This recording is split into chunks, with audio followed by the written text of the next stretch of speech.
صابری کو اور ان کے اہل خانہ کو دل کی عطا گہرائیوں سے مبارکباد پیش کروں۔ آپ یقین کیجئے کہ اللہ رب العزت کا کرم ہوتا ہے، اور یہ کرم جن پر ہوتا ہے ان کو ہی یہ توفیق ملتی ہے۔ لیکن یہ کرم کتنا اچھا کرم کہ آج اس دولت کدے پہ نعمت کدے پر اللہ نے یہ شرف بخشا کہ اللہ جل مجدہ کا ذکر بھی ہوا، ختم خواجگان بھی ہوئے، اور پھر ساتھ ساتھ حمد باری تعالیٰ، نعت خوانی، منقبت خوانی شریف پڑھی گئی، سب اپنے انداز میں پیش کیا۔ تو میں نے بھی محفل کی مناسبت سے آپ کے سامنے ایک ایسی آیت منتخب فرمائی قرآن سے، کیونکہ یہاں ہم اللہ کا، اس کے رسول صلی اللہ علیہ وسلم کا، اس کے محبوب کے محبوبین کا ذکر سننے آئے ہیں، کرنے آئے ہیں۔ تو وہ جو ذکر کرتے ہیں یا کرواتے ہیں، جو سنتے ہیں، کو ملتا کیا ہے اس ذکر سے؟ تو میں نے اس کے لیے جو آیت منتخب کی قرآن پاک سے، سورہ شعراء اور اس کی آیت نمبر 23، اور ایک حکمت ابھی سب کے ذہن میں بات ہے، میں انشاءاللہ اس سے بات کروں گا۔ قرآن مجید فرقان حمید میں اللہ ارشاد فرماتا ہے کہ قل فرما دیجئے، اس سے کہہ رہا ہے اپنے محبوب سے، قل فرما دیجئے لا اسألکم علیہ اجرا، کہہ دیجئے حبیب جو کار رسالت، جو فریضہ نبوت و منصب میں نے، مجھے اللہ نے عطا کیا ہے، اس عطا کردہ نبوت و رسالت پر تم سر جو پیغام تم تک پہنچایا، اس کار رسالت پر تم سے کوئی اجرت، کوئی معاوضہ، کوئی بدلہ نہیں مانگتا۔ مولا حکم دے رہا ہے کیا؟ کہ کہہ دیجئے کہ میں کوئی کار رسالت سے اجر طلب نہیں کرتا، الا المودۃ فی القربى، سوائے اپنے اہل بیت کی محبت، یعنی مودت۔ اب یہ مودت اور محبت کیا ہے؟ اب ہم پیر حضرات کم تو معاملوں میں اٹھنا بیٹھنا، معاملات سما سن کے، تو یہ بہت ساری مشائخ کی صحبتوں سے بہت ساری چیزیں آشنا ہو جاتا ہے انسان، ورنہ آپ کسی دوسرے آدمی سے پوچھیں تو بہت کم افراد ہوں گے وہ محبت کو بھی مودت سمجھتے ہیں اور مودت کو بھی محبت ہی سمجھتے ہیں۔ لیکن بات یہ ہے کہ ہر محبت اس میں محبت ہونا شامل نہیں، لیکن ہر محبت میں محبت لازم ہے۔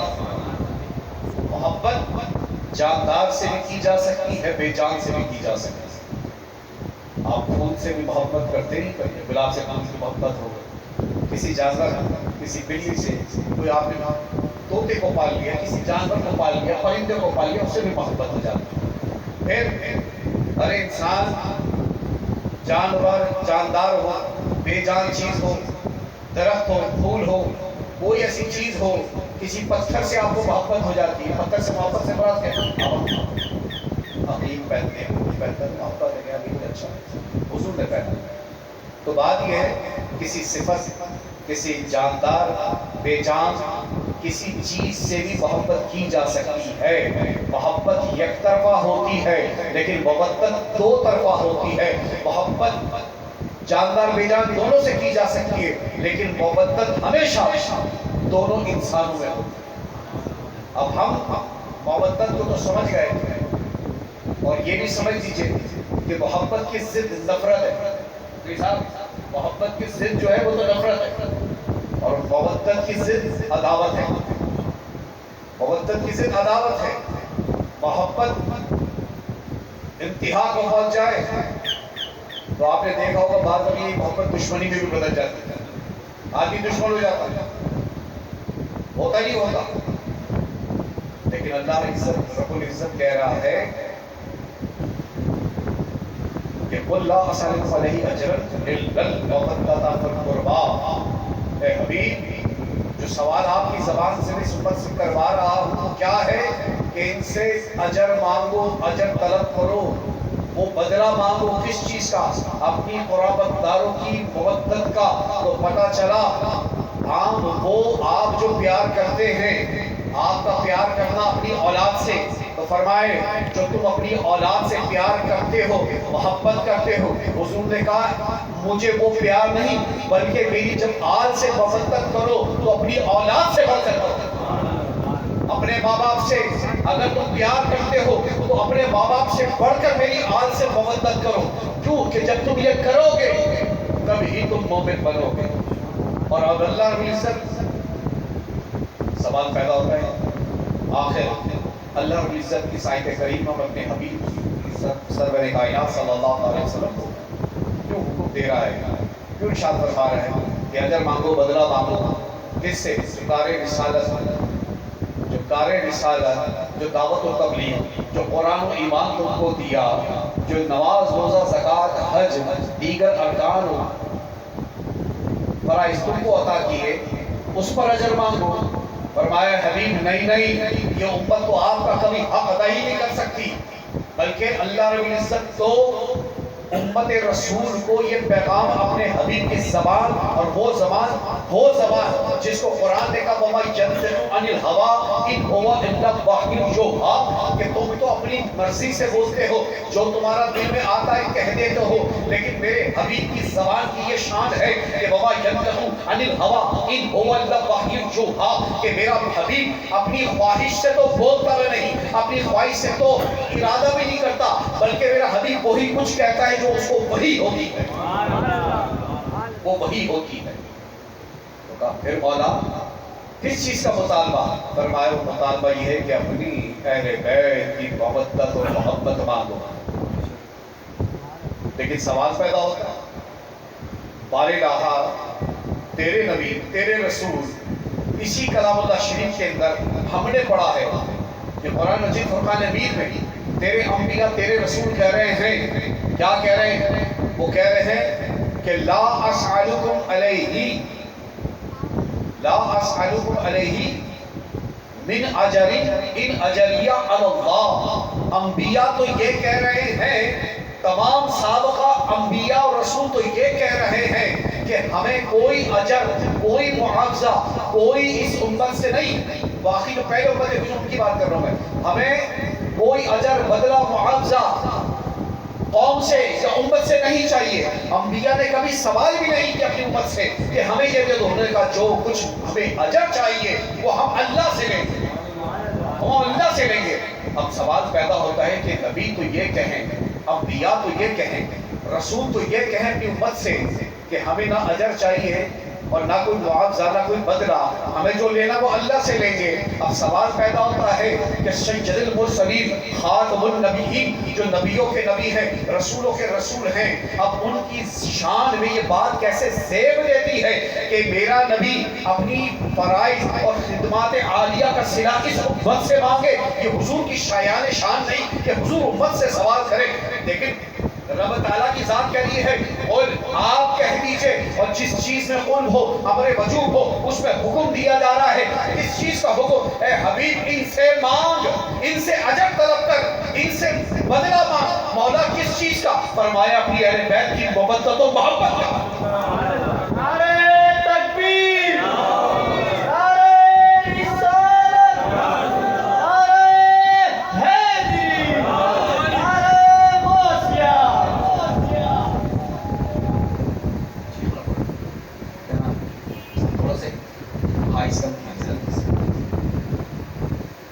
سمجھ میں آ گئی کہ انبیاء تو کہہ رہے ہیں ہمیں کچھ نہیں چاہیے، اب یہ حضور کی شیان شاید تو نہیں کہ حضور مانگے، لیکن قرآن تو صاف لفظوں میں کہہ رہے حبیب اجر مانگو، بدلہ مانگو، طلب کرو۔ اپنی محبوب سے کہہ رہا ہے اپنی آل اہل بیت کی مودت مانگو، لیکن سوال ذرا ہم بھی تو حضور کے گھر والوں کا مزاج دیکھتے ہیں کہ خود حضور کے اپنے گھر والوں کا مزاج کیا ہے۔ آئیے ہم قرآن سے پوچھتے ہیں، قرآن میں ان اہل بیت کی مقدس نفوس قدسیہ و صفات مقدسہ، وہ قرآن ان کے لیے کیا نظیر پیش کرتا ہے، قرآن ان کی اداؤں کو کیسے محفوظ کرتا ہے۔ سورہ دہر میں اللہ رب العزت خاندان نبوت کی شان بیان کرتے ہوئے فرماتا ہے لا نريد منکم جزاء ولا شکورا۔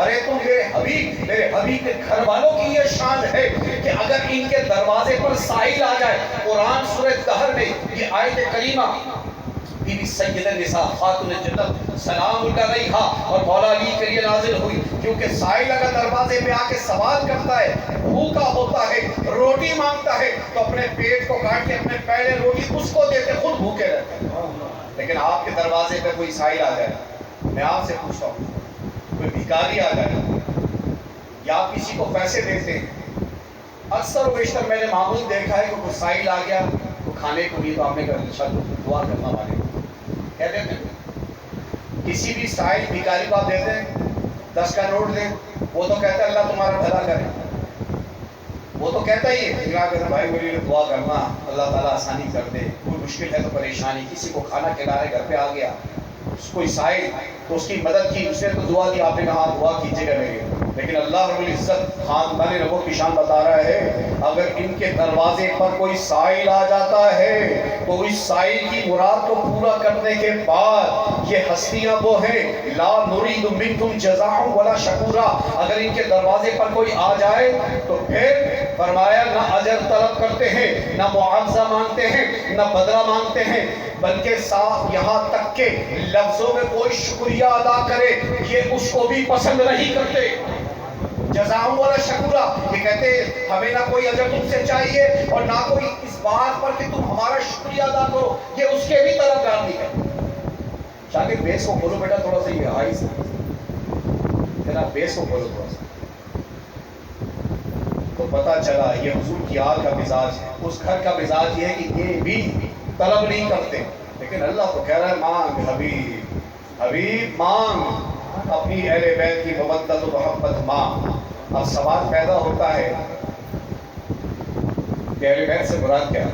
اہل بیت میں حضور کی ازواج مطہرات بھی آتی، حضور کی اہل بیت میں حضور کی ازواج مطہرات بھی آتی، لیکن اب ہمیں کیسے پتہ چلے کہ یہ جو آیت کریم آئے اس میں مخاطب کس سے ہے، کس کے لیے اشارہ ہے؟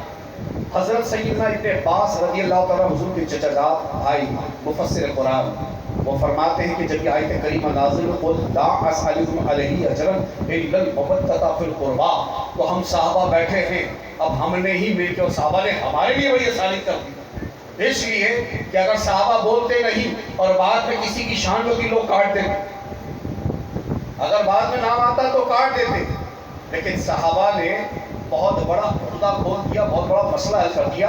ہم قربان صحابہ کو سلام ہمارا کہ ہمارے صحابہ نے کیا کرا، صحابہ نے پوچھ لیا من قرابتک ہؤلاء الذین وجبت علینا مودتہم، یا رسول اللہ وہ آپ کے قرابت دار کون ہیں کہ جن کی محبت ہم پر واجب ہے، ہم پر واجب ہے، اس آیت کریمہ میں وہ اہل بیت کون ہیں؟ تو یا رسول اللہ ہمیں یہ تو بتائیے، تو اللہ کے رسول نے فرمایا وہ علی وہ فاطمہ وہ ابناہما، وہ علی ہے وہ فاطمہ ہے اور وہ دو ان کے بیٹے ہیں، وضاحت فرما دی۔ اچھا جی یہ بات تو ہو گئی، یہ بات تو ہو گئی، یہاں تک تو ہو گیا، ان کی محبت ان کی مودت مانگ لی۔ اچھا جب ان سے محبت و مودت کرو گے تو ملے گا کیا؟ کیا ملے گا؟ تو اللہ کے رسول نے فرمایا کہ جب تم میری آل نبوت سے اہل بیت سے محبت کرو گے، یہ حضور آپ سے مجھ سے خطاب نہیں کر رہے، حضور خطاب کر رہے ہیں صحابہ کے مجمع میں، صحابہ کے سامنے خود موجود ہیں اور بڑے بڑے جید اجلا صحابہ موجود ہیں، اور اس میں اللہ تبارک تعالیٰ آئے جب نازل فرما رہا، وہی نازل فرما تو کہہ رہا ہے کہہ دیجئے حبیب آپ کے اہل بیت کی محبت یہ فرض ہے، واجب ہے۔ اب یہ جب فرض و واجب ہے صحابہ سمجھ گئے کہ صرف حضور کی محبت ہی نہیں، حضور کے بچوں کو بھی چاہنا پڑے گا، حضور کے گھر والوں کو بھی چاہنا پڑے گا، حضور کے یاروں کو بھی چاہنا پڑے گا۔ ہم تو اصحاب کے بھی ماننے والے لوگ ہیں نا، حضور کے صحابہ سنے، بلکہ ہم تو حضور جس خچر پہ سواری کرے ہم تو اس کو بھی پیار کریں، حضور جس اونٹنی پہ سوار ہو عظمہ کے اوپر ہم اس سے بھی پیار کرتے ہیں، حضور جس پتھر سے جس درخت سے حضور نے بس کیا آج بھی لوگ اس کی تعظیم کرتے ہیں، ہے یا نہیں ہے؟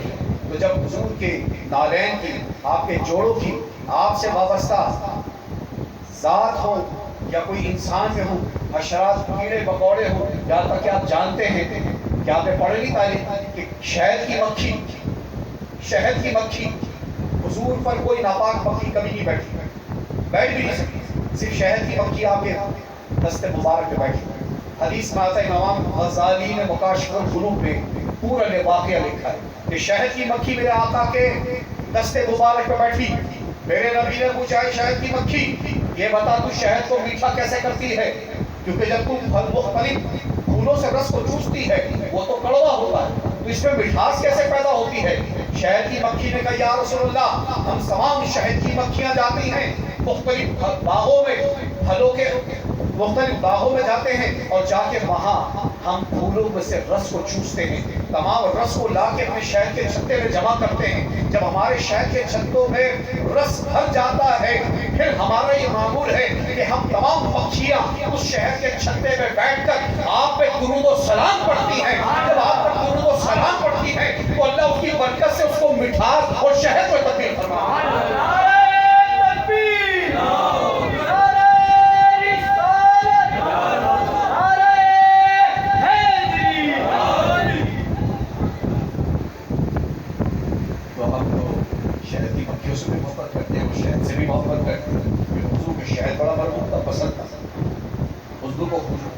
پسند تو پتا چلا حضور کو جو جو پسند تھا ان سب سے پیار کرتے ہیں، محبت کرتے ہیں. ہم سیدنا صدیق اکبر سے محبت کیوں کرتے ہیں؟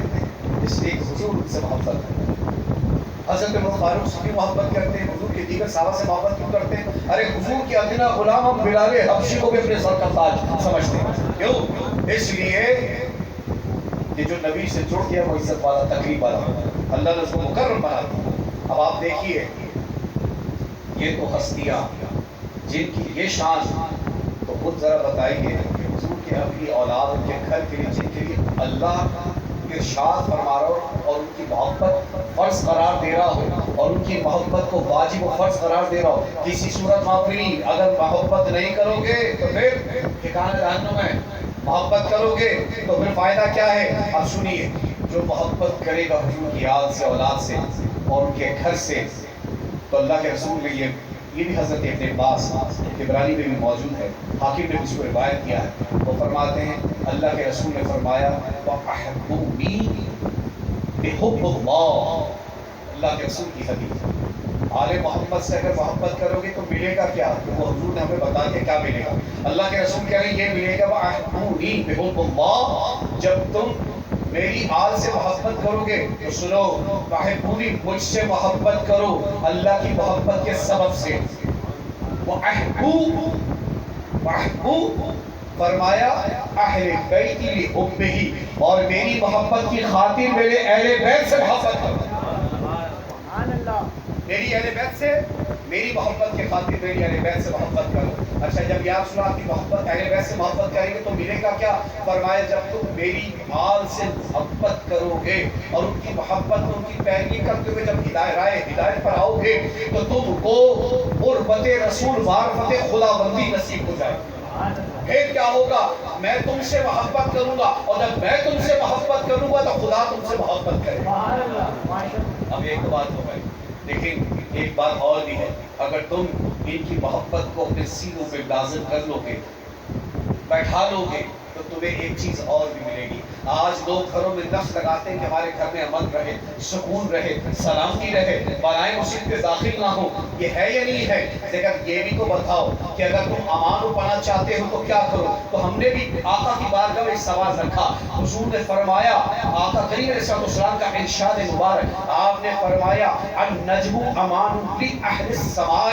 جس طرح آسمان کے لیے آسمانوں کے لیے ستارے امان ہیں وہ اہل بیت امان للأہل الارض. فرمایا اسی طریقے سے زمین والوں کے لیے میری اہل بیت امان ہے. سبحان اللہ. میری اہل بیت امان ہے. اچھا امان ہے اور پھر اس امان سے جڑ گئے تو امان مل گئی، پناہ مل گئی. حضور نے فرمایا امان مل گئی، اگر بیڑا پار کرنا چاہتے ہو تو اس بیڑے پہ بیٹھ جاؤ. یا رسول اللہ وہ بیڑا کون سا جس بیڑے پہ آپ نے ہمیں فرمایا بیٹھ جاؤ؟ فرمایا وہ بیڑا میری آل اہل بیت اور آل محمد کا. اب وہ حدیث سلمان فارسی رضی اللہ تعالیٰ عنہ سے بھی مروی ہے، مختلف طرق کے ساتھ آئی. اسی طریقے یہ حدیث حضرت ابو ذر غفاری سے بھی آئی ہے اور آپ فرماتے ہیں کیا؟ تو حدیث یہ ہے کہ اللہ کے رسول صلی اللہ علیہ وسلم فرماتے ہیں مثل اہل بیت کمثل سفینۃ نوح من رقب نجا ومن غلق انہا ہلکا۔ آقا کریم علیہ السلام فرما رہے کہ میری اہل بیت تم میں کشتی نوح کی مانند ہے، جو اس سفینے میں، اس بیڑے میں، اس کشتی میں بیٹھ گیا وہ نجا، وہ نجات پا گیا، ومن غلق ومن تخلق انہا ہلکا، اور جو اس سے دور ہو گیا وہ ہلاک و برباد ہو گیا۔ اب سوال یہ ہے حضور نے کشتی اپنی اہل بیت کو قرار دیا، لیکن آپ یہ جانیے کہ یہ کشتی اکیل صرف 4 ہستیوں کی نہیں ہے۔ یہ بھی ایک نقطہ بتا دوں کہ بی بی پاک اس میں ہے، حضرت مولا علی امام حسین کریم سے چاہتا ہے اس کشتی کے کپتان اور کیپٹن خود آقا بھی ہے۔ نہ کیونکہ حضور نے جب بھی اپنی اہل بیت کی بات کی تو لفظ فرمایا نحن اہل البیت، ہم اہل بیت ہیں۔ حضور نے اپنی ذات کو اہل بیت کے ساتھ لازم رکھا۔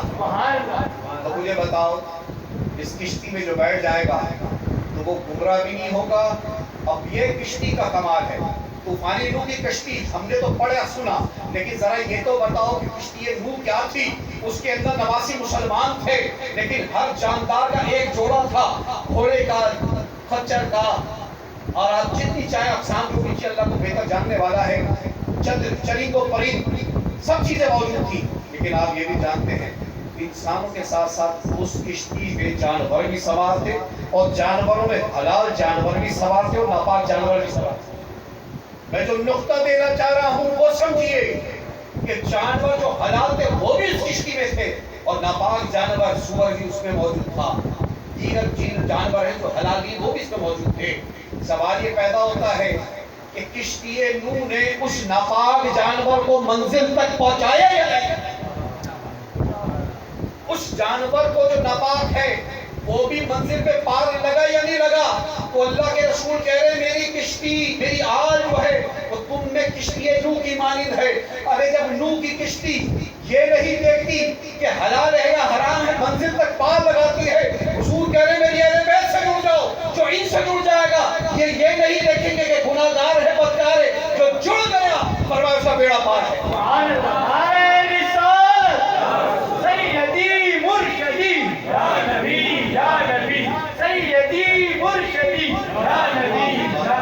آخری بات یہ بتائیے، اس کے بعد تو کھانا ہی ہوگا، کھانے کے بعد پبلک بیٹھی ہے، خواتین بیٹھی، بچے بھی، اور آپ زیادہ مجھے بھوک لگی، لیکن بہرحال اصل بات بھی کہ ہم کچھ لے کے اٹھے گا، کچھ پیغام تو لے کے جائیں۔ اچھا جی ایک بات یہ بھی، پیر صاحب بیٹھے ہوئے ہمارے بھائی، آپ دیگر لوگ بیٹھ کے سن رہے ہیں، جب مرید تو سنتے رہتے ہیں، لیکن جو نئے احباب ہیں ہو سکتا ہے ان کی علم میں یہ بات ہو سکتا ناگزیر ہو، لیکن ایک بات بتاؤ، اس محبت سے ہمیں یہ تو پتہ چل گیا کہ یہ ہمارے لیے امان ہے، جو کشتی پہ بیٹھ گیا وہ اس بیڑا پار ہے، لیکن یہ سمجھ لیجیے حضور نے کیا ایک احسان ہم پہ بہت بڑا کر دیا۔ وہ احسان کیا ہے؟ امام فخر الدین رازی تفسیر کبیر میں، حضرت علامہ محمود آلوسی بغدادی تفسیر روح البیان میں ان احادیث کو لکھتے ہیں۔ اب حضور کی اہل بیت سے محبت جو کرے اس کو ملتا کیا ہے؟ تو حضور کہتے ہیں ماتا حب ماتا علی حب آل محمد ماتا شہیدہ، جو میری اہل بیت سے اور آل محمد سے محبت کرے گا، میرے نبی نے بشارت دی ہے۔ کیا بشارت؟ فرمایا وہ شہید ہو کے مرے گا، وہ شہید مرے گا۔ وہ شہید کیسے ہوگا ہمیں نہیں پتا، آپ کو نہیں پتا، لیکن اللہ کے رسول کہہ رہے ہیں مات علی حب آل محمد ماتا شہیدہ، وہ شہید ہو کے مرے گا۔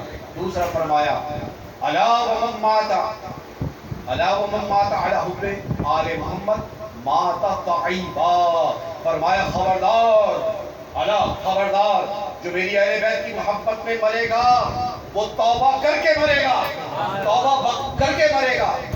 دوسرا فرمایا تیسری حدیث فرمایا الا ومن مات علی حب آل محمد مات مغفورا لہ، فرمایا جو میری اہل بیت سے محبت کرے گا وہ بخشا ہوا فوت ہوگا، وہ بخشا ہوا مرے گا۔ اور سنیے صرف یہی تک بات نہیں ہے، مر کے قبر میں جاؤ گے حضور کی محبت، آل کی محبت لے کے جاؤ گے تو کیا ملے گا؟ تو فرمایا الا ومن مات علی حب آل محمد، حضور فرماتے ہیں خبردار جو میری اہل بیت سے محبت کرے گا، تو فرماتے ہیں بشرہم ملک الموت الی الجنہ بالجنت ثم منکر و نکیر، فرمایا جو میری اہل بیت سے محبت کرے گا اس کو ملکہ موت اور منکر و نکیر جنت کی بشارت دیتے ہیں۔ آپ کو بیٹھے بٹھائے فری میں ملو، کروڑوں نمازیں پڑھ لو، سب کچھ کر لو، اب سب جگہ اپنی عبادت ہے، سب کچھ ہے، لیکن اگر دل میں آل محمد کی محبت نہیں ہے، نمازیں تمہاری بھی، کیونکہ کربلا کے اندر ادھر بھی نمازی تھے، ادھر بھی حاجی تھے، ادھر بھی قاری تھے، اور ادھر بھی امام علی مقام کے ساتھ 72 کے اندر حافظ و قاری سب کچھ تھے، حاجی بھی تھے، سب کچھ تھے، اور ادھر 22,000 کا لشکر ہے، اس میں نمازی بھی ہے، آپ کو حاجی بھی نظر آ رہا ہے، روزے سائن ظاہر ہے، جمعہ وہ بھی پڑھ لیں، سب کچھ کر رہے ہیں، لیکن بات یہ حضور کی آل کی محبت نہیں، اس لیے ان کا ٹھکانہ جہنم ہے۔ کچھ ہے نا بھی بے وقت بدبخت جو آج بھی کہ یزید پہ لعنت نہ کرو، یہ تو اس کا آرڈر نہیں تھا، وہ اپنے ابا کو بچانے کی پوری کوشش کرتا، تو وجہ یہ ہے ہم حضور کی آل اور امام علی مقام کے ساتھ، اور ہماری دعا اللہ ہمارا روز میں حشر حضور کی آل کے ساتھ کرنا، دشمنان اہل بیت کے ساتھ کرنا۔ ایک بات جو میں نے کہی کہ جنت کی بشارت ان کی نکیر اور ملکہ موت ہے، پھر جب قبر میں چلا گیا یہ تو کوئی جنت کی بشارت، فرمایا علی محمد علی محمد علی حب آل محمد، فرمایا یسوف الی الجنت کما تزیف القدس الی بیت زوجها، فرمایا جو میری خبردار آل سے محبت کرے گا، فرمایا وہ جنت میں جائے گا کیسے، اس کا داخلہ کیسے ہوگا، میرے نبی نے زندگی میں بتا دیا کہ میری آل سے محبت کرنا جب جنت میں جائے گا تو اس کا جنت میں جانا کیسا ہوگا، میرے نبی نے فرمایا کہ میری آل سے محبت کرنے والا جب جنت میں داخل ہوگا تو بالکل ایسے داخل ہوگا جیسے نئی نویلی دلہن کو سجا کے دولہا کے گھر پہ بھیجا جاتا ہے۔ اللہ اکبر و کبیرہ، ایسے سجا کے بھیجا جائے گا دلہن کے گھر، اور فرمایا یہ تو پھر پازیٹیو بات، اور اگر کوئی نمازی ہے سجدوں کے نشان ہیں، کعبے کے طواف ہیں، ہزاروں حج ہو یا سینکڑوں حج ہو، سجدے کے نشان ہیں، نمازی بھی ہے، سائن ظہر ہے، روزے بھی رکھتا ہے، اور پھر قیام اللیل و سجود تہجد سب کچھ پڑھتا ہے، لیکن اگر رائے داری کے برابر ایک دوست حضور کی آل کا ہے تو حضور نے فرما دیا تم اس کے مومن ہونے پہ یہ مت سمجھنا کہ وہ مومن ہے، کیونکہ تمہیں تو نظر یہی آ رہا ہے کہ وہ نمازی ہے، پرہیزگار ہے، نیک آدمی ہے، لیکن اللہ کے رسول فرماتے ہیں الا ومماتی بغضی آل محمد ماتا کافرہ، فرمایا جو میری آل سے بغض رکھے گا، سن لو خبردار، جو میری آل سے بغض رکھے گا وہ کافر ہو کے مرے گا، وہ کافر ہو کے مرے گا۔ تو اللہ تبارک تعالیٰ حضور کی آل کے بغض سے بچائے، اور یاد رکھ لیجئے پیر صاحب بیٹھے کچھ لوگوں نے یہ کانسیپٹ بٹھا لیا، دماغ میں بٹھایا کہ شاہ صاحب اہل بیت کا ذکر کرتے ہیں تو شاید شیعہ ہو، بھائی اہل بیت کا ذکر کرنے سے نہ کوئی شیعہ ہوتا ہے اور نہ کوئی سنی ہوتی، میرا ایک نظریہ ہے، بات یہ ہے خلیل بھائی ہیں، ان کے دادا، ان کے والد، اگر کوئی ان کے دادا والد کے مقابلے میں آئے گا یہ خود یہ بات کہے گا یار دیکھو سب کے باپ ایک طرف، میرا باپ اور میرا دادا ایک طرف، یہ کہیں گے نہیں کہیں گے، وہ یہی کہیں گے نہیں میرا دادا میرا باپ ایک طرف، کسی کا باپ کیسا ہو کہ میرا باپ، تو بھائی سب کے باپ اولاد کیسی بھی ہو، باپ کیسا بھی ہو، لیکن اولاد اپنے باپ کے متعلق برائی نہیں سنتی، وہ کیا کہے گی یار سب کے باپ محلے میں سب کی تعظیم کرتے ہیں، سب محلے والوں سے پیار کرتے ہیں، محلے میں جتنے بڑے سب کی تعظیم کرتے ہیں، لیکن بات اپنے باپ کے تو آپ کہیں گے نہیں یار میرا باپ ہے، تو بات یہ ہے کہ شاہ صاحب جس کی اولاد ہے تو اپنے ابا اولاد کا نام بھی نہ بتاؤ، شاہ صاحب امام علی مقام کا ذکر کریں مولا علی کا نہ کریں، نہیں ہم سب کا کریں، کیوں؟ اس کی وجہ یہ ہے، میرا نظریہ میرا ماننا یہ ہے، یہ میرا پیغام ہے، حضور کی آل سے محبت کرنے کے لیے شیعہ یا سنی ہونا شرط نہیں، ماں باپ کا نیک اور ایک اور بچے کا حلالی ہونا شرط ہے۔ آپ کو سچ بات بتا رہا ہوں، اب آپ کہتے ہیں میری ایک عجیب سی بات کرنا، بھائی بات یہ ہے کہ جو عورت اپنے شوہر کی ایبسنس کے اندر اس کی غیر موجودگی میں اپنی عزت عصمت کی حفاظت کرے، یہ تو ماں کو پتا ہے نا کہ بیٹا کس کا ہے بیٹی کس کی، یہ تو پردہ مار گئے. اب حضور نے بتا دیا کہ میری اہل بیت سے، علی سے، فاطمہ سے، حسن حسین سے جو بغض رکھے گا، تو مولا علی فرمایا کہ علی تجھ سے تین قسم کے لوگ ہوں گے جو بغض رکھیں گے. پہلا ولد الزنا، یعنی اس کی ماں نے زنا کیا ہوگا، تب وہ بچہ پیدا ہوگا جو تجھ سے نفرت کرے گا. دوسرا فرمایا جو منافق ہوگا. تیسرا، بس آپ تیسرا سمجھ لیجیے، میں کہنا چاہتا نہیں تھا لیکن مجبوری ہے، لیکن اللہ کے رسول نے جب بھی فرمایا تو مجھے بھی شرم اس بات کی.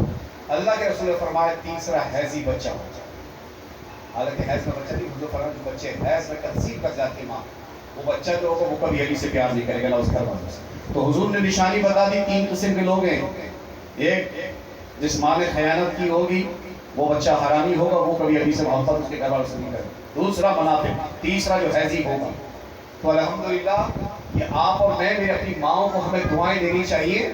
یہ ہماری ماؤں کا ثمر ہے کہ جنہوں نے اس اپنے شوہر کی امانت کو سمجھایا اور سنبھالا. آج اسی کا صلہ ہے کہ ہم علی علی کرتے ہیں. اور رسول اللہ صلی اللہ علیہ وسلم کی حدیث ہے کہ اپنی مجالس کو علی کے ذکر سے سجایا کرو. اور پھر یہ عقیدہ کس کا ہے؟ یہ عقیدہ تو ہم عقیدے میں صدیقی کیوں ہیں؟ اس لیے کہ یہ عقیدہ ہم نے سیدنا صدیق اکبر سے لیا. اب آپ کہیں گے صدیق اکبر رضی اللہ عنہ سے کیسے لیا؟ ہم نے تو مولا علی کے متعلق عقیدہ صدیق اکبر سے لیا. ہم نے پوچھا کیا ابو بکر صدیق آپ حضور کی مجلس میں ہیں، حضور کے سامنے ہیں، مرشد ہیں حضور آپ کے مرشد ہیں، ان کی مجلس میں آپ بیٹھے ہیں، آپ کو توجہ حضور پر رکھنی ہے یا دیگر پر رکھنی ہے. لیکن حضرت اماں عائشہ نے بھی قربان جو اپنی ماں کے، وہ کہتی ہیں کہ میں پردے میں سے دیکھ رہی ہوں کہ حضور کی مجلس میں تمام صحابہ موجود ہیں، میرے بابا جان ابو بکر صدیق بیٹھے ہیں، لیکن میں کیا دیکھتی ہوں؟ حضور خطاب کر رہے ہیں، کوئی بات سمجھا رہے ہیں، لیکن میرے بابا جان کی نظر علی کے چہرے پر ہے. میرے بابا جان کی السلام علیکم شاہ بابا جان ایک بات بتائیے، حضور کے سامنے حضور کی مجلس میں بیٹھے ہیں، لیکن آج میں نے نوٹ کیا کہ آپ کی نظر علی کے چہرے پر ہے، تو آپ علی کو اتنا کیوں تکتے ہیں؟ حضور کی محفل میں بیٹھے کہنے لگے بات یہ بیٹا شاید تمہیں پتہ نہیں، میں بتا دیتا.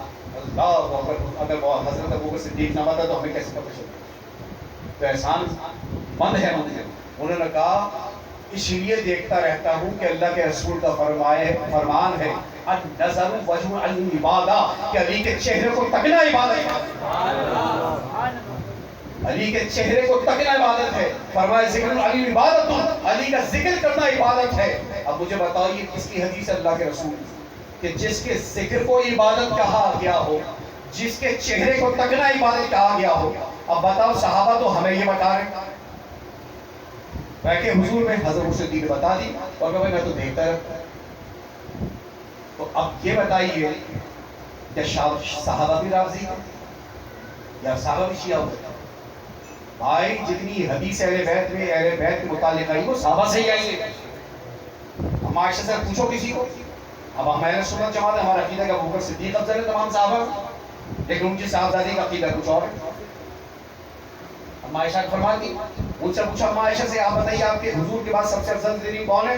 وہ کہنی حضور کے بعد میں نے اگر کسی کو افضل ترین پایا کہ حضور کے مشابہ چلنے پھرنے اٹھنے بیٹھنے گفتگو میں وہ سیدہ سے بڑھ کر کوئی نہیں. اب اماں عائشہ کا بیٹی کہہ رہی ہے تو ہماری ماں عائشہ کا بھی اور ہے، وہ بھی سرحد پر. لیکن ہم اہل سنت جماعت افضل الصحابہ ابو بکر صدیق رضی اللہ عنہ، یہ ہمارا عقیدہ ہے. صحیح ہے جی، یہ ہمارے مسلمان میں سب اس کو مانتے ہیں. دوسری بات یہ ہے کہ صحابہ ہی ہمیں بتا رہے ہیں بیت کی محبت و تعظیم، لیکن بعد یہ شہدائے کربلا جن کے لیے محفل سجائی گئی، کل میں نے اس پہ بیان کر دیا تھا ایک ڈیوٹی میں، اور اتباع سے رات کو میں جب بیان سننے کے بعد ایک محفل میں گیا تو مجھے یہ بڑی حیرانی ہوئی کہ وہاں علامہ صاحب نے وہی بیان کر دیا پورا جو میں یہاں کر کے گیا. اب میں بھی حیران، میں نے علامہ صاحب کوئی تو چیز کمی بیشی بھی آتی کرنا کیا وہ، میں نے کہا جو بیان آپ اس وقت کر رہے ہیں میں سارا کر کے آیا. تو آج آپ نے بھی اس کو اسٹڈی کرنا حضرت میں بھی وہ بھی صحیح ہے صاحب، وہ کہا میں بھی یہی پڑھ کے گیا اور ساری باتیں وہی جو میں کر رہا تھا تباہ سے، مگر میں بھی حیران رہ گیا کہ سارا موضوع وہی چل رہا ہے. لیکن ایک بات یہ آپ سب نے سنا ہوا، ہم نے بھی سنا ہوا. بات یہ ہے آج لوگ کہتے ہیں کہ غم بھی مناؤ امام حسین کی، آنکھ میں آنسو نہ لاؤ. ارے ہم چشتی ہیں، ہمارے شیخ الاسلام بابا فرید گنج شکر کو ذرا پڑھو. بابا صاحب کہتے ہیں کچھ روایت کو میں یہاں روک رہا ہوں اور مجھے یاد دلا دیے گا میں کیوں روک رہا ہوں. بابا صاحب نے ایک روایت پیش کی ہے, اس کا جواز میں دوں گا. اب مجھے بتائیے بابا فرید گنج شکر نے جو روایت کی ہے وہ اس واقعے کے بعد سنا.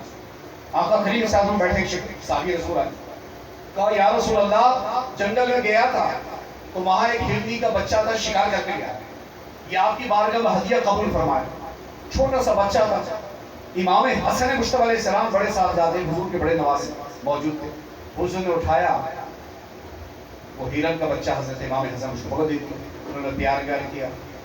بچوں کی عادت ہوتی ہے آپ کسی بچے کو بھی اگر ٹافی دیں اور وہ گھر میں لے کے جائے گا تو دوسرے چھوٹے بچے, بھائی کہاں سے لائے ہو, بھائی ہمیں بھی دو, یا تو کہ ہوگی تو دے, ورنہ یہ بولے گا بھائی مجھے تو پھل نہیں تم بھی لے لو.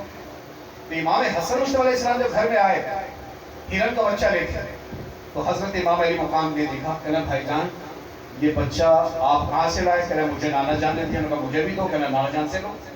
اب امام علی مقام کی دوڑے دوڑے حضور کی بارگاہ شہزادے کمسی کی عمر سے چھوٹے سے پہنچ گئے. پہنچنے کے بعد کہا نانا جان مجھے بھی ہرن کا بچہ چاہیے. حضور نے بہلایا, ایک ہی تھا دے دیا حسن کو. کہنا نانا جان مجھے بھی ایک اور چاہیے, مجھے بھی چاہیے. اب جب ضد بڑی, حضور خاموش ہیں. کیوں کہ میرا رب کہتا ہی اپنی مرضی سے نہیں بولتا. اب حضور خاموش ہیں. امام عالی مقام کی ضد بڑھنا شروع ہوئی. یہ ضد بڑھتے بڑھتے جب دیکھا زیادہ ضد بڑھ رہی ہے, اتنی دیر کے اندر دیکھا کہ ایک ہرنی دوڑتی ہوئی حضور کے حجرے پہ آئی, سلام کیا اور کہا یا رسول اللہ صلی اللہ علیہ وسلم میرے دو بچے تھے, ایک بچہ شکاری لے کے آپ کی بارگاہ میں آ گیا, یہ دوسرا بھی لا کے میں خود پیش کر رہی ہوں, یا رسول اللہ اس کو لے کے حسین کو لے دے. حضور نے کہا تو اتنا ہاف کیوں نہیں؟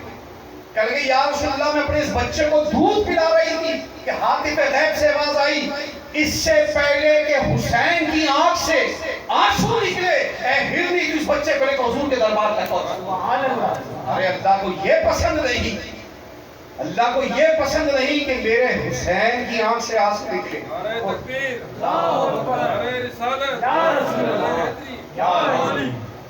وہ ہرنی لے کے پہنچ گئے اور حضور کا قربان امام علی کہ اللہ کو یہ بھی پسند ہے. اور سنیے حضور کے گھر کے بچوں سے محبت یہ صحابہ نے سیکھا جی. پھر آپ کلمہ بھی بیان کر رہا تھا. ہم طریقت کے لوگ ہیں, ہماری اصطلاح میں یہ ہے کہ مرید کی انتہا مرشد کے قدموں میں جا کے ختم ہو جاتی ہے. صحیح کہہ رہا ہوں؟ کتنا ہی بڑا مرید ہو, بلکہ سرکار صابر پاک سے کسی نے پوچھا حضور آپ کا مقام کیا ہے؟ آپ نے کہا میرا مقام کو چھوڑ, میرا تو یہ یقین ہے کہ میں جو کچھ ہوں, جو بھی مجھے اللہ نے عطا کیا, لیکن فرید کی غلامی میں آنے کے بعد آج تک میں نے بابا صاحب کے قدموں پہ ہمیشہ نظر رکھ کے بیٹھتا ہوں, اس لیے کہ صابر جانتا ہے کہ میرے مرشد کے قدموں سے اوپر میں یوں نہیں دیکھتا کہ خلاف ادب جو ملا اس قدموں سے ملا ہے, اور صابر کا مقام ان قدموں میں ہے. وہ ہر مرید کا مقام اس کے پیر کے قدموں میں ہے. ہر صحابی کا مقام کتنا ہی بڑا صحابی ہے لیکن حضور کے قدموں میں آ کے ختم ہو جاتا ہے. اس صحابی کا مقام حضور کے قدموں میں آ کے ختم. لیکن کوئی ذات ایسی بھی ہے کہ صحابہ کہتے ہیں ہماری آنکھیں خیرہ ہو گئی, آنکھیں پھٹ گئی. کس لیے؟ فرمایا کہ جو قدم جن کو ہم چومنے کے لیے ترستے ہیں, جہاں جا کے ہمارے سر جھکتے ہیں, جہاں ہماری پیشانیاں ان کے قدموں میں جا کے جھک جاتی ہیں, دست بوسی کے لیے, قدم بوسی کے لیے, اور جہاں جا کے ہمارے مقام ختم ہوتے ہیں.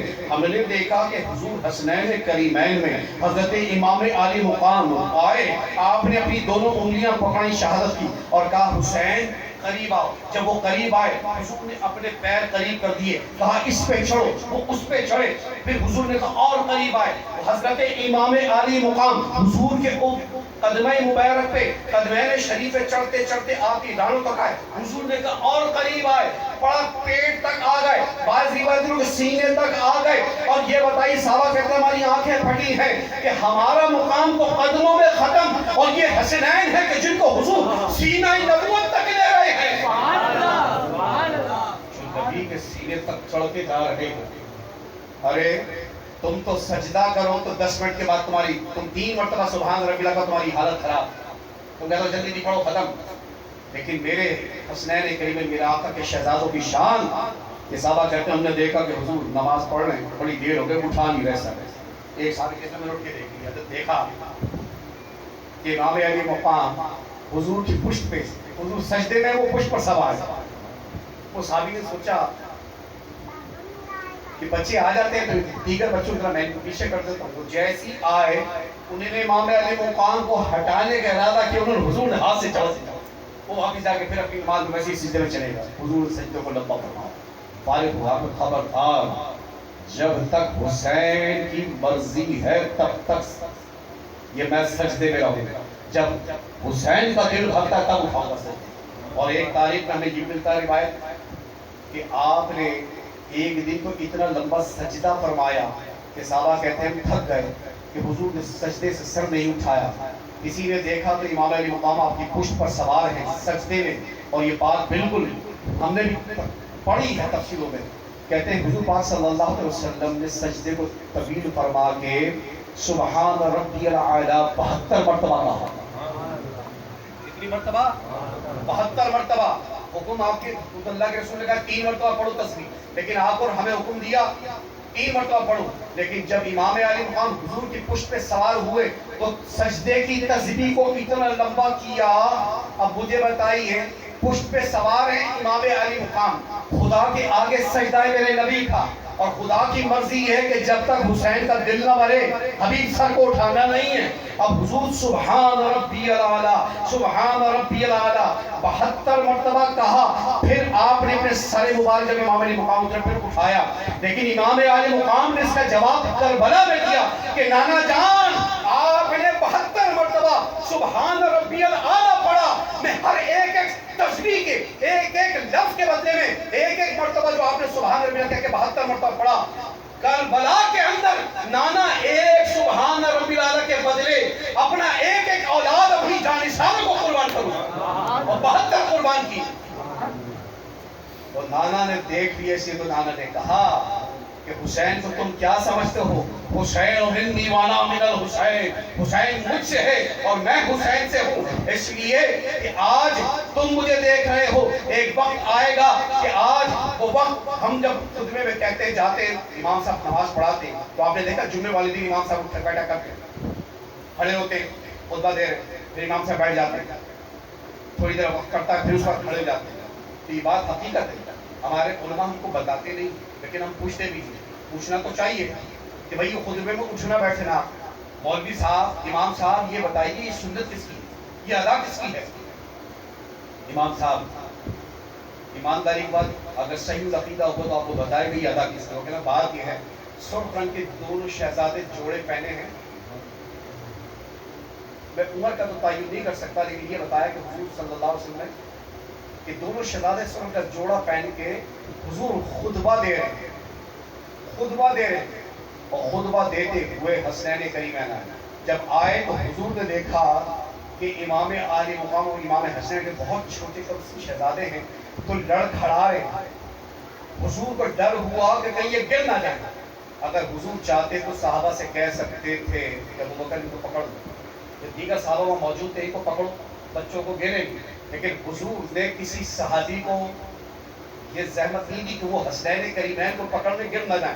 حضور منبر پہ کھڑے خطبہ دے رہے، جب دیکھا کہ لڑ کھڑے کہ گر نہ جائیں حضور نے خطبہ چھوڑا اور آج فوراً دوڑتے آئے اور دونوں شہزادوں کو اٹھا کے گود میں لے کے آئے۔ اب میرے نبی نے گود میں لا کے اس خطبے کے دوران منبر پہ بیٹھ گئے اور فرما دیا کہ اولاد کی محبت اور مال جو ہے فتنہ صحیح کا ہے، لیکن بات یہ ہے مجھے ڈر تھا کہ یہ گر نہ جائیں تو میں نے ان کو اس ڈر کی وجہ سے جا کے اٹھا لیا، اور اس کے بعد حضور نے ان کو گود میں بٹھایا، پھر حضور کھڑے ہوئے۔ تو یہ جو اٹھنا بیٹھنا ہے یہ حسنین کریمین کی وجہ سے، ورنہ ایمانداری کی بات ہے میں اگر میرا کوئی مرید جمعہ پڑھا رہا ہوں، علی بھائی یا آپ کا کوئی مرید ہے یا آپ کے پیر صاحب ہے یا میرے کوئی پیر صاحب ہے، بڑے سے بڑا وقت کا پیر آ جائے، آپ یہ بتائیے کہ میں پیروں کو پڑھ جاؤں سرکار بغداد دے کر آ جائے اور کوئی نماز میں خطبہ دے رہا ہے تو کیا وہ غوث اعظم کے لیے خطبے کو چھوڑے گا؟ نہیں، اگر چھوڑے گا تو گناہ گار ہوگا، کیونکہ خطبے کا چھوڑنا ترک کرنا تو واجب کا ترک گناہ ہے۔ لیکن کیا ہے حضور نے وہاں چھوڑا تو کیا وہ واجب کو چھوڑا تو نعوذ باللہ کیا حضور کو اس بات پہ کوئی ایسے معاملات ہوگا؟ نہیں، حضور یہ بتا رہے ہیں کہ دیکھو تمہارے لیے قانون ہے، لیکن یہ وہ ہستیاں ہیں جنہیں میں بتا رہا ہوں کہ ان کے لیے میں نے خطبہ دینا چھوڑا اور ان کو اٹھا لیا، تو ان کی ہستیوں کو سمجھو۔ اس لیے ابو ہریرہ نے کہا، میں نے خود پڑھا، امام علی مقام مسجد حرام سے جب نکل گئے درس دے کے، تو نعرہ مبارک آپ کی کسی گیلی جگہ پہ لگی جس میں مٹی لگ گئی، تو سب نے سلام کیا۔ امام علی مقام نے دیکھا کہ صحابی رسول ضعیف حضرت ابو ہریرہ سامنے موجود ہے۔ امام علی مقام نے دیکھا کہ ابو ہریرہ مجھے دیکھا، سلام نہیں کیا، لیکن ان کی نظر امام علی مقام کے نعرے میں، وہ قریب آئے، آنے کے بعد جیسے قدم کو چپ ہو جاتا ہے بالکل قدموں میں گر گئے، اور گر کے حضرت ابو ہریرہ وہ حضور کا صحابی اپنی داڑھی سے امام علی مقام کی نالین میں جو کیچڑ اس کو صاف کر رہا۔ حضرت امام علی مقام کے لیے کیا کر رہے ہیں آپ؟ صحابی رسول ہے۔ کہنے لگے شہزادے آپ کا مقام جو میں جانتا ہوں اگر لوگوں کو پتہ چل جائے تو اس سے زیادہ کریں گے۔ ہم لگے ہوئے تھے وہ سوگ منائے نہیں منائے، اگر بھائی سوگ منانے کی بات نہیں ہے، بابا صاحب کا قول سنو۔ بابا صاحب کہہ رہے ہیں کہ آج بھی کتاب کا نام راحت القلوب، جو میں نے کہا تھا نہیں ہندی والا واقعہ، وہ کہہ رہے ہیں ہندی نے بچہ دیا، آج بھی بابا صاحب کہہ رہے ہیں بابا صاحب کی کتاب راحت القلوب اٹھاؤ۔ حضرت شیخ الاسلام بابا بھائی کے جگہ فرماتے ہیں یوم عاشور کا دن جب آتا ہے تو ہیرنیاں اپنے بچوں سے دور ہو جاتی ہیں، ان کو دودھ نہیں پلاتی۔ ارے جانور ہو کے وہ اپنے بچوں کو، حالانکہ بچے چھوٹے کو دودھ پلانا چاہیے، لیکن وہ اپنے چھوٹے بچوں کو دودھ نہیں پلاتی، اس لیے کہ اس دن کربلا کے اندر اصغر کو پانی نہیں ملا، اس ادب کے اندر وہ دیکھ رہی کہ نواسہ رسول کو پانی ملا، اس گھرانے کو پانی، لیکن اس ادب کے اندر ہرنی اپنے بچوں سے دور ہو جاتے کو دودھ نہیں پلاتی۔ یہ بابا صاحب کا قول راحت القلوب کے طریقہ ہے۔ اور ہم مجھے 3 دن کا سو بات یہ ہے کہ امام علی مقام ابھی تو شہید ہی نہیں ہوتے، پیدا ہوئے تو حضور رو پڑے۔ پوچھو نا علماء صاحب سے کہ مولوی صاحب یہ تو بتائیے کہ جب حضرت امام علی مقام پیدا ہوئے حضور کو خوشخبری ہوئی، لیکن کچھ خوشخبری کے بعد فوراً ہی حضور کو یہ بھی بتا دی کہ امام علی مقام کو شہید آپ کے اوپر شکل کل لوگ شہید کر دیں گے۔ حضور پاک سے سب روئے، مولا کہ یا رسول اللہ خوشی کا موقع ہے، میرا بیٹی کی ولادت میں آپ رو کیوں؟ کہ بات یہ ہے کہ جبریل آئے، جبریل نے کہا کہ خوشی کے ساتھ ساتھ خبر ہو کہ آپ کی امت کے سخت لوگ میرے اس بچے کو شہید کر دیں گے۔ مولا علی کے آنکھوں سے آنسو، مولا علی کے آنکھوں پہ آنسو دے کے وہ اندر گئے تو بیوی پاک نے پوچھا کیا بات ہے؟